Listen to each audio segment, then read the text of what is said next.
Welcome back, everybody. And I would now like to welcome my colleague and former financial aid officer at Babson College, as well as the Rhode Island School of Design, Michelle Clifton. Welcome, Michelle. Hi, Shannon. Thanks for having Hi. me. Sure.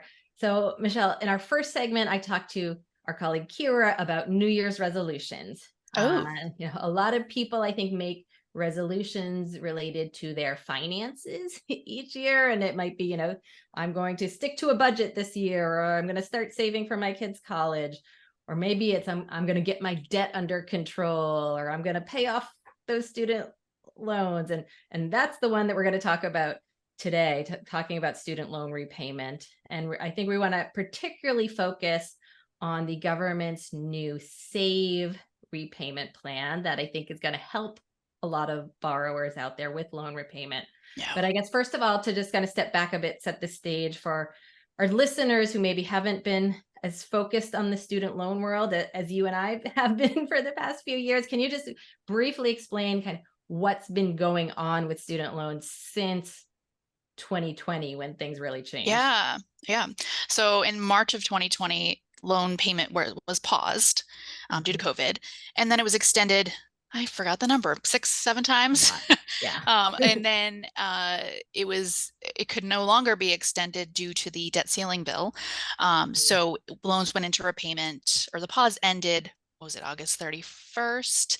Loans went into repayment on in October of this Okay. past fall.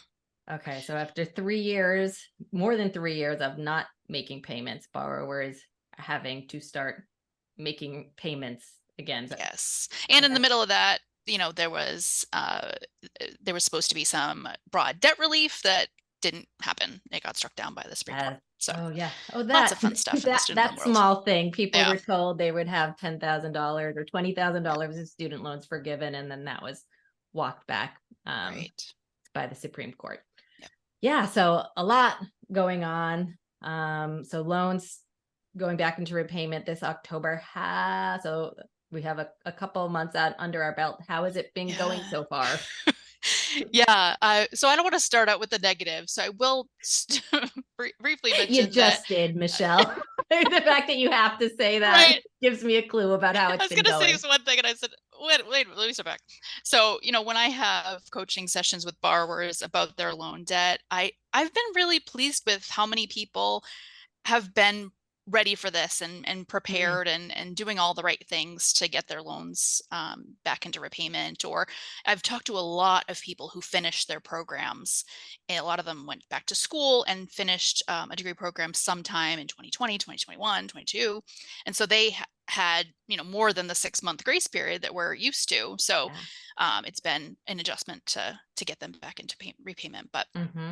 I've talked to a lot of people that are really on top of it, and I give them a lot of credit for that because it's hard with the Yeah. cost of living right now. A lot of us don't have those extra funds to pay towards student loans.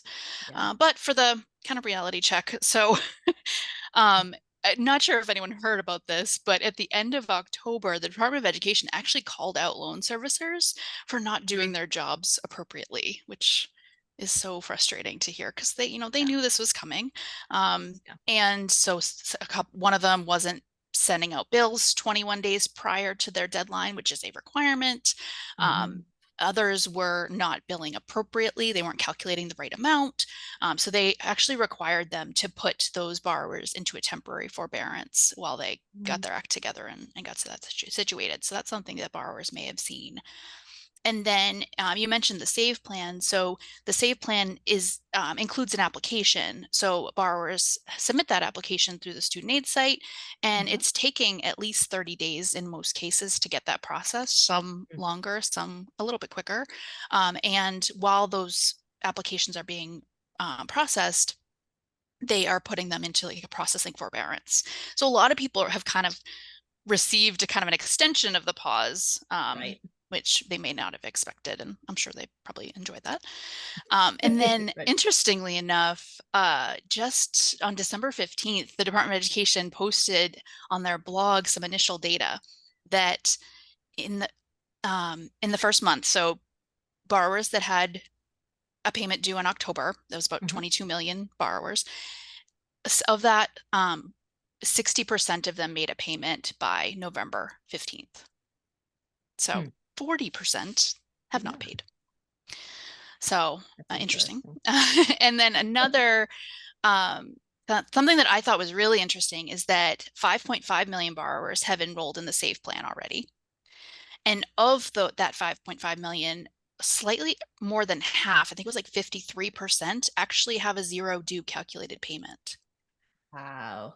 That's huge. That's way more than I thought. Gosh, if you're stressing out about your student loan payments and you haven't thought about the SAVE plan yet or looked into it at all, look. Yeah, maybe because it's sounding like a lot of borrowers are qualifying for that zero payment. Yeah. That obviously and I'm sure we'll talk about it, but that's not the case for everybody. But of course, but it is the case for more than 2 million people. That's amazing. Yeah. So actually, before we dig into the SAVE plan, has there been any other? Because that's where I think we're going to spend most of our time. But has there been any other like big news in the student loan world? Yeah. So I'll go into two things briefly. So I mentioned the debt relief. So President Biden had mentioned that they were going to try to do this in another way through negotiated through the Higher Education Act, which means that they need to go through negotiated rulemaking. Now it's a 3-session process initially. They just wrapped up the 3rd session on December 12th. But what it's looking like is that we are not going to see the broad debt relief that we were expecting last year.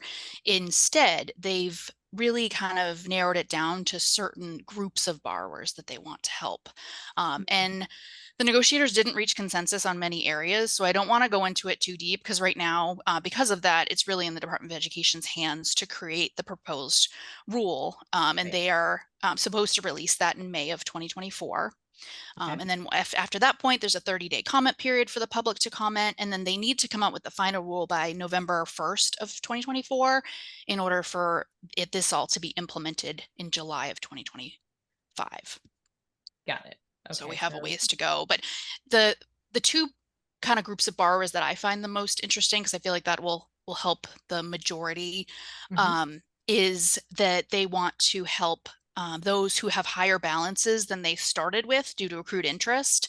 They are looking to do a one-time debt relief of like 10 or 20,000.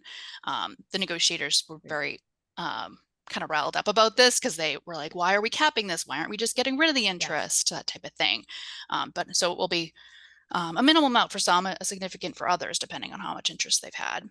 And then the other group of borrowers is those who have been in repayment for 20 or 25 years as of July of 2025. Now that'll help a lot of borrowers, but some will be, kind of out of luck because they'll be at that 19-year mark and such. But what they've said there is that the reason that they're doing it, or they're planning to do it on as a one-time basis, is that they've made changes in the student loan world space in regards to the SAVE plan and other changes that will catch those other borrowers that aren't affected by that. Got it. So it sounds like we are likely to see some debt relief coming, but in a more targeted way than what we were hoping for this past summer. Yeah. So it will help. It will help some borrowers, but not on a broad level like we were looking at. Oh, and then in more recent news, we just found out, they just announced that the consolidation deadline has been extended for what they're calling the IDR account adjustment. So what this means is that borrowers that use income-driven plans like the SAVE plan that we'll talk about more, if you're in those plans for a long period of time, you get forgiveness after a certain point, typically 20 or 25 years. Now, the problem is servicers have not been tracking how long someone's been in repayment under that plan. And it's been something that I puzzled for years. I've worked with so many borrowers that are planning for this, and they're like, how do I know I'm at that time? It was always like, I don't know. How are you going to know? But thankfully, they're going to start marking that on the student aid site, or counting that on the student aid site, similar to the public service loan forgiveness program. But in order to do that, they're basically giving borrowers a break and counting any prior time in repayment as time under income driven repayment, even if you were paying under a different plan. Great. And in addition to that, they are counting long-term forbearances and some deferments. So long-term forbearances are forbearances of 12 months at a time, 36 months cumulative, and then forbearances like economic hardship deferment and any deferment before 2013 that wasn't in school is most of it. Got it. And the reason I mentioned the consolidation deadline is because if you have older FFEL loans that are not direct loans or Perkins loans that you want to be included in this, you have to consolidate your loans. And that deadline initially was May 1st of this year, got pushed to December 31st. So I thought we were only days away from that, but they just pushed it out to April 30th of 2024. And they're saying that they should have the IDR account adjustment wrapped up by July 1st of 2024. They're doing it in batches. They've released, they've already done some this fall, but they're hoping to have that wrapped up in July. Okay. So at that point, you should kind of know where you stand in terms of your number of payments and if forgiveness may be on the horizon for you. Exactly. And I think just to step back a bit, all of these measures that they're taking in terms of like targeted debt relief and account adjustments, I think, correct me if I'm wrong, the theory is our student loan system has been pretty messed up for a long time now. Yes. And we are sort of trying to clean up some of our past mistakes and get people in a place where they can be successful with student loan payment. Is that about right? That, yeah, you explained that very well. Perfect. Awesome. And so one of the new measures to help people have successful student loan repayment that they instituted recently is this SAVE plan that we mentioned, a new repayment plan. And as I understand it, the government is sort of instituting this plan in like a 2-step process, which will be complete by July. So I guess to start, what does a SAVE plan look like right now? Yeah. So just to step back a little bit more. So SAVE stands for Saving on a Valuable Education. This replaces the old revised pay as you earn or repay plan. So it's definitely a better version of that plan. So the items that are in place now is that the way that they initially calculate the payments is that they take a chunk of money and they kind of completely disregard this from your income when they're calculating the payments that you're supposed to make. So they previously took 150% over your poverty guideline based on your family size.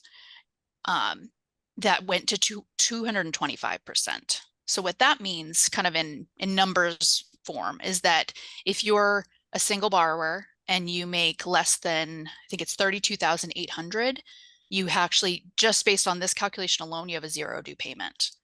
Or if you're a family of 4 and earn 67,500 or less, you also have a zero due payment. And if you make more than that, you will at least save about $1,000 a year on your payments compared to the repay plan under this first portion of the calculation. Got it. So it's saying essentially your family of 4 makes $60,000 a year. You probably need just about every dollar that you make to meet your living expenses, and your student loans should not take priority over food and shelter and things like that. So that's why you have a zero payment, and then you should be expected to pay a small percentage of your income kind of beyond that. So that's what's happening right now. The complete, I guess, SAVE plan will be instituted July 2024. What else is happening by July 2024? What changes are they making? So what they do is, for the rest of the money, they call that your discretionary income. Right now, they're taking 10% of that, which is similar to the other plans. But starting in July, for undergraduate debt, they're taking 5% of that. So what that means is that someone may, if you have all undergraduate debt, for example, your payment is one amount now, it's going to be cut in half in July, which is very widely not known. I would say anyone I talk to, I'm like, wait, did you know your payment's gonna be cut in half in July? And everyone's like, no, I had no idea. Which is, it's kind of exciting to be able to tell people, but I also wish that the word was out. about that. So that's the big piece, is that they're going to be taking 5% for undergraduate debt. So anyone who has all graduate debt, their payments would stay the same, because the calculation would otherwise work the same. But if you have a mix, they'll take a weighted average. So you'll be somewhere between 5 and 10% for that portion of the calculation. Perfect. Any other changes they're making for July? Yeah. So another thing is that, so as part of the application now, it asks you to give consent for the IRS to access your, sorry, for the Department of Education to access your IRS tax data. Mhm. And in that process, they will automatically renew your income-driven plan every year. So they'll recalculate automatically under the SAVE plan, for example, where before you had to actually go into the site, the student aid site, to reapply every year. So if you're giving the consent, you don't have to. You can manually reapply every year if that's more comfortable for you. But Okay. Yeah, that's one nice thing. that's great. And then one other random thing is that for public service loan forgiveness borrowers, they're giving them a buyback option. So you have to make 120 payments for PSLF. And if you are not at that, but you had a period of like deferment or forbearance that didn't count, they're giving you the option to go back with your servicer and buy back some months to get forgiveness. So that's something that's coming. But borrowers should really wait until the IDR account adjustment is in place first. That way, you know where you're at for your maximum payments, and then look into that with your servicer. What does that mean? Buyback? You have to pay for the months that you were in Oh, that you deferment. didn't pay. I Yeah, got it. but it's all That makes based on, sense. like, if it was like 5 years ago, it's based on that year's income, is my understanding. So it's very Interesting. muddy. Yeah, absolutely. Very interesting. Who can use the SAVE plan, or can everybody use it, or are there certain loans that are not Oh, eligible? yes. Great question. So it's for direct loans. Okay. So similarly, when I talked about consolidation for the IDR account adjustment, if you have old FFEL loans or Perkins loans that you want to fall into this, you can consolidate them. If you have private student loans, you can't consolidate those into the federal loan program. But if you have other federal loans, as long as they are consolidated into the direct loan program, they can fall under this How plan. about parent borrowers and student Oh, borrowers? yeah, I'm glad you mentioned that. Parent plus borrowers cannot. They can only access the ICR, income contingent repayment Got it. plan, unless they do this crazy process called a double consolidation that I don't have time to talk about today. And that's actually phasing out in July of 2025. So if that's something that you may be interested in, definitely look into that process. Definitely. Yeah. And how about if you repay your loans on the SAVE plan, might you be eligible for any forgiveness eventually? Yeah, there's a couple different ways that this works. So for borrowers that took smaller loans, so if you originally borrowed $12,000 or less, they actually cap out your time frame at 10 years. So 10 years of payments on the SAVE plan, any remaining balance at that point, the rest would be forgiven. And then if you borrowed $1,000 more than 12, it's another year. So like 13,000 is 11, and so on. And then once you have borrowed more than that, they cap it out at 20 years if you have all undergraduate debt, or 25 years if you have any graduate debt. Got it. And so sort of, I think the theory behind any of these income-driven plans where you qualify for forgiveness at 20 or 25 years, the standard repayment plan on student loans is 10 years. Yes. And if you make your payments, the loan is amortized over 10 years, your loan is repaid after 10 years. If these income-based plans where if your income's low enough where you're paying less than what you would be under that standard plan, so it extends your repayment longer and longer, they've said they're going to cut it off at some point. You don't have to be paying off your student loans for the rest of your life if your income stays pretty low. And that's why they're offering the forgiveness at 20 or 25 years, depending on the plan, right? Yep, you got it. Yeah. Is there anyone for whom the SAVE plan is not the best option? Because it sounds pretty great.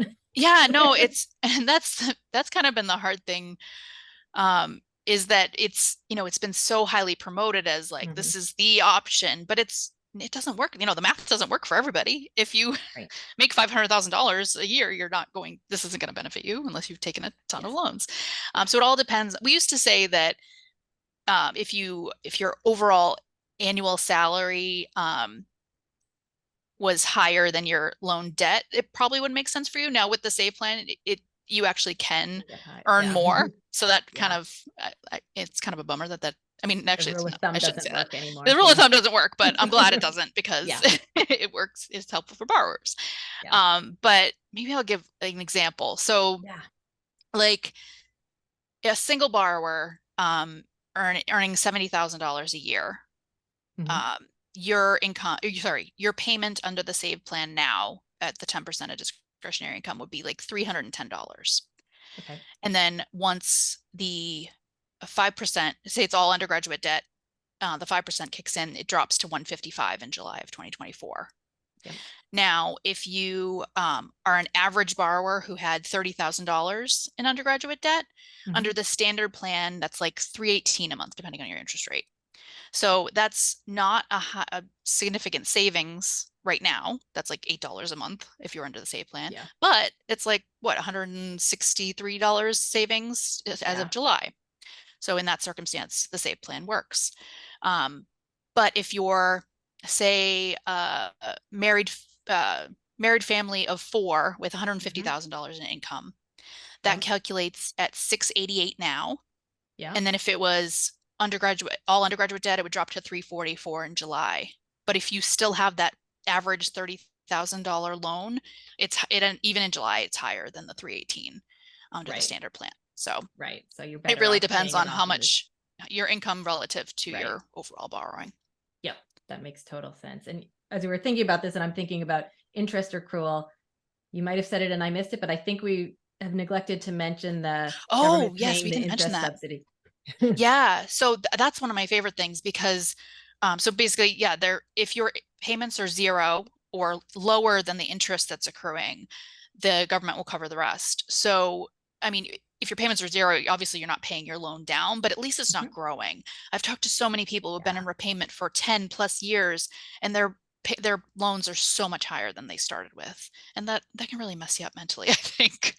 Oh, for sure. You've been doing everything right and paying what you've been asked to Yeah. pay, and your loan is growing. Yeah, That that's feels just like a not, situation that should not be. And the yeah. save plan is resolving Is that yes, which is wonderful. completely. We're almost out of time. Quickly, if somebody likes the sound of this save plan, this sounds really Yeah. great to me. How do they actually apply? Yeah, so they would go to studentaid.gov/IDR. You need to log in to the student aid site with your FSA ID and password. If you don't remember, that's what you used for the FAFSA. If you don't remember that, you can have it reset. Mhm. And then you'll confirm your family size on the application. You will give consent for the Department of Ed to access your IRS data. If you don't want to do that, you would manually give them, upload your tax documents, that type of thing. Mhm. And then once that's submitted, the information actually gets sent over to your servicer for processing. So that's the kind of the waiting period is once that gets to your servicer. It all depends on who your Mhm. servicer is as far as how fast that gets processed. And then eventually your servicer will let you know what your new payments are under that plan. And they will give you an estimate while you're going through the application process on the student aid site. That's great. And if maybe you've lost your job or something and your income is now less than what it was on your last tax return, is there anything you can do? Yeah, there's always been a process, and there's actually questions that kind of guide you through that in the IDR application.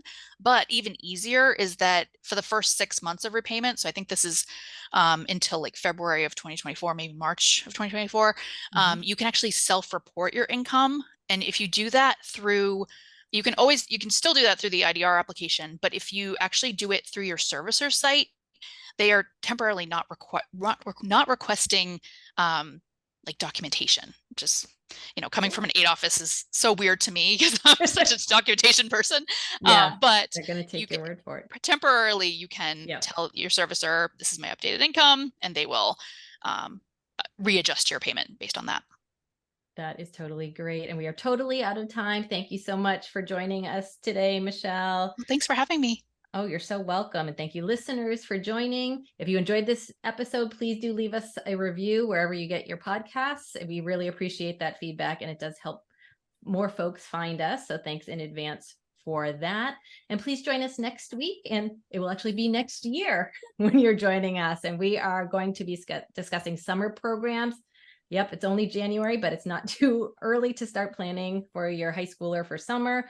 We're going to be talking about college application bloopers, what not to do when applying to college. And then I referenced it in our first segment, but we're going to be talking about how to have the talk with your child. And that's not the birds and the bees, that's the college finance talk.